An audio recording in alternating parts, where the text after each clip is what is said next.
एक और सवाल पूछा गया है, ऐसे कुरान करीम जो पढ़ने के काबिल नहीं है, औरात बोसीदा हो चुके हैं, तो क्या उनको जलाना दुरुस्त है? देखिए, कुरान करीम या दीगर इस्लामी किताबें जो पढ़ने के काबिल तो नहीं है, लेकिन उनमें हरूफ बाकी है, औरात में हरूफ बाकी है, किताबत लिखाई मौजूद है, लेकिन पढ़ने के काबिल नहीं है, तो ऐसे कुरान करीमों का, ऐसे इस्लामी किताबों का जलाना दुरुस्त नहीं है। कुरान करीम का जलाना तो इसलिए दुरुस्त नहीं है क्योंकि कुरान करीम का हर लफ्ज़ काबिल ताज़ीम और काबिल एहतराम है, और बाकी जो किताबें तारीख़ के ताल्लुक से, फ़िक़्ह के ताल्लुक से, तफासिर के ताल्लुक से, उनमें भी अल्लाह का नाम मौजूद होता है।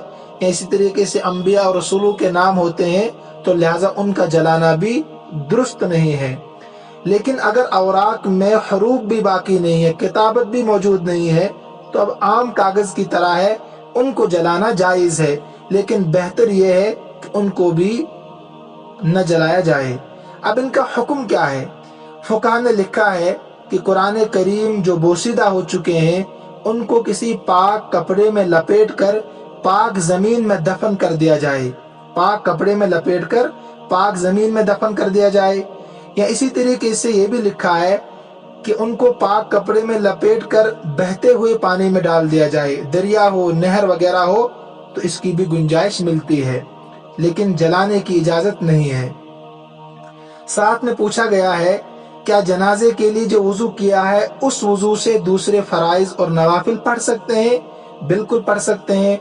नमाज जनाजा के लिए जो वुज़ू आपने किया है, उस वुज़ू से बगैर कराहत के फ़राइज़, नवाफिल, कुरान करीम की तिलावत करना जायज़ है।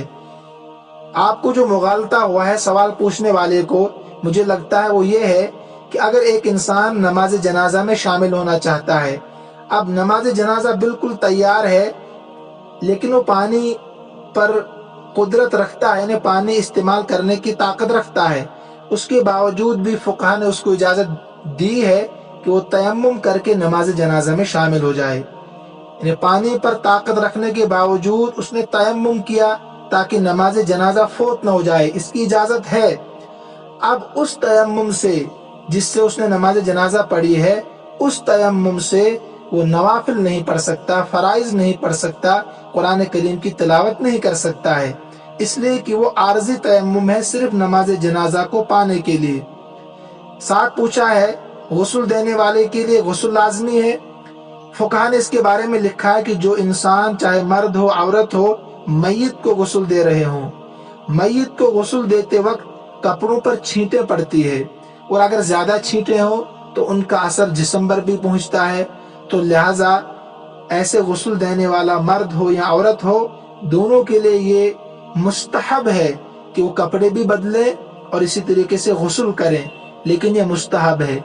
अगर गुस्ल देने वाले को यकीन है कि कपड़ों पर छींटें नहीं पड़ी है या जिस्म पर छींटें नहीं पड़ी है, असरात नहीं पहुँचे हैं, तो गुस्ल करना ज़रूरी नहीं है, न कपड़े बदलना ज़रूरी है। उम्मीद है कि मसाला समझ में आया होगा।